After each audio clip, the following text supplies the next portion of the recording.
নমস্কার বন্ধুরা, cook like মাম্মিতে তোমাদের সবাইকে স্বাগত। জন্মাষ্টমী উপলক্ষে আমি প্রতি বছরই শ্রী রাধাকৃষ্ণ উদ্দেশ্যে ভোগ নিবেদন করে থাকি। তো এবছর আমি সকাল থেকে আমি কি করলাম আমি সেটাই তোমাদের সাথে শেয়ার করব।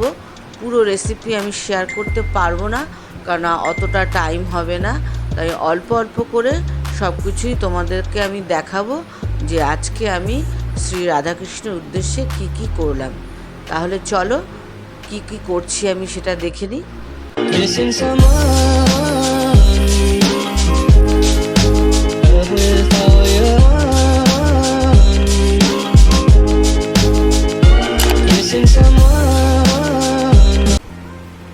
এখানে আমি 1.5 লিটার দুধ নিয়েছি, আর দুধটা তো এই যে দেখতেই পাচ্ছ যে দুধটা ফুটে উঠেছে।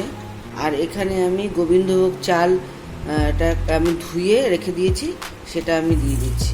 এটা আমি পায়েস করব।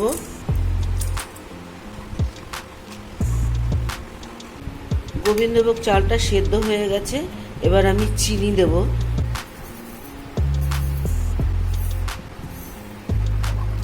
এখানে আমি কিছুটা কাজু রেখেছিলাম, সেটাও দিয়ে দিলাম। পায়েসটা রেডি হয়ে গেছে, আমি নামিয়ে ফেলছি। আর এখানে আমি কিছুটা আলু ধুয়ে ভালো করে কেটে পরিষ্কার করে রেখে দিয়েছি, এটা দিয়ে আমি আলুর দম করব। আর এখানে আমি গোবিন্দভোগ চাল ধুয়ে এটাকে আমি শুকোতে দিয়েছি, এটা দিয়ে পোলাও হবে। আর পোলাওয়ের জন্য আমি এখানে বিনস আর গাজর নিয়েছি, এটাও আমি দেব, মিষ্টি পোলাও হবে।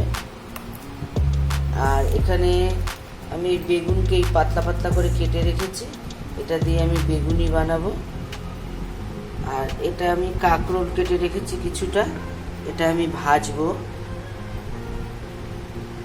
আর যা যা করবো তোমাদের আমি অল্প অল্প করে সব দেখাবো। কাঁকরোলটা ভাজা হয়ে গেছে, এবার আমি তুলে নিচ্ছি। এবার আমি এই গোল গোল করে আলু কেটে রেখেছিলাম, সেটাও আমি ভেজে তুলে নিচ্ছি। এবার আমি আলুর দমের জন্য যে আলুগুলো কেটে রেখেছিলাম সেগুলো আমি কিন্তু সেদ্ধ করিনি। আজকে আমি আলুটা ভেজে নেব। ভেজে নিয়ে আলুর দম করলে আলুর দমের আলুটা খেতে কিন্তু বেশি সুস্বাদু হয়। আলুটা ফ্রাই হয়ে গেছে, এবার আমি তুলে নিচ্ছি। আলুর দমটা আমি চারমগজ, কাজু আর টক দই দিয়ে ভালো করে কষিয়ে এটা বসিয়ে দিয়েছি। তোমাদের আমি পুরোটা দেখাতে পারলাম না, তাই মুখেই বলে দিলাম। আর যেহেতু নিরামিষ, তো আমি এই সব মশলাগুলো ইউজ করেছি। এবার 1 চামচ ঘি দিচ্ছি। আমি একটুখানি চিনি দিয়েছি, সেটা তোমাদেরকে দেখালাম না। এবার এটা রেডি হয়ে গেছে, আমি এই রকমই নামাবো, কারণ নামানোর পর আরেকটু ঘন হয়ে যাবে।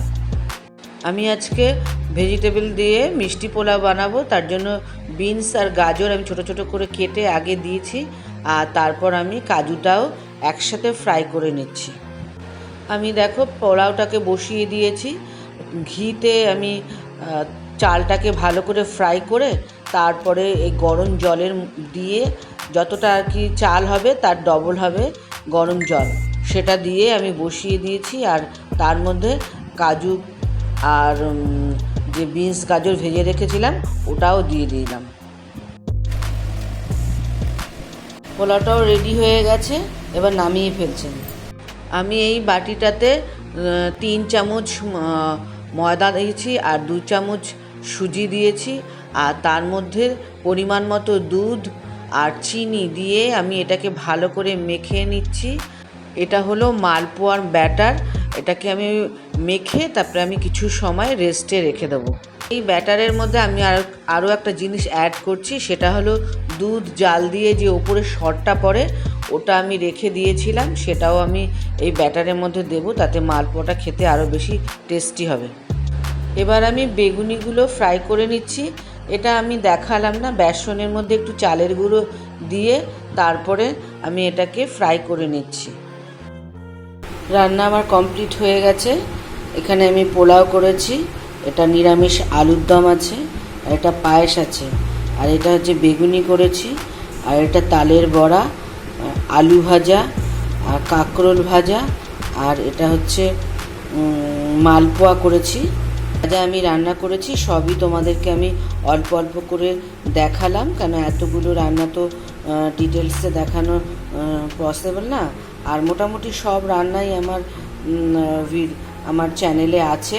পায়েসও আছে, মিষ্টি পোলাও আছে, তারপরে নিরামিষ আলুর দমও করা আছে। তোমরা যদি কোনো রেসিপি যদি জানতে চাও, দেখতে চাও, তাহলে আমার চ্যানেলে ভিজিট করে তোমরা দেখে নিতে পারো।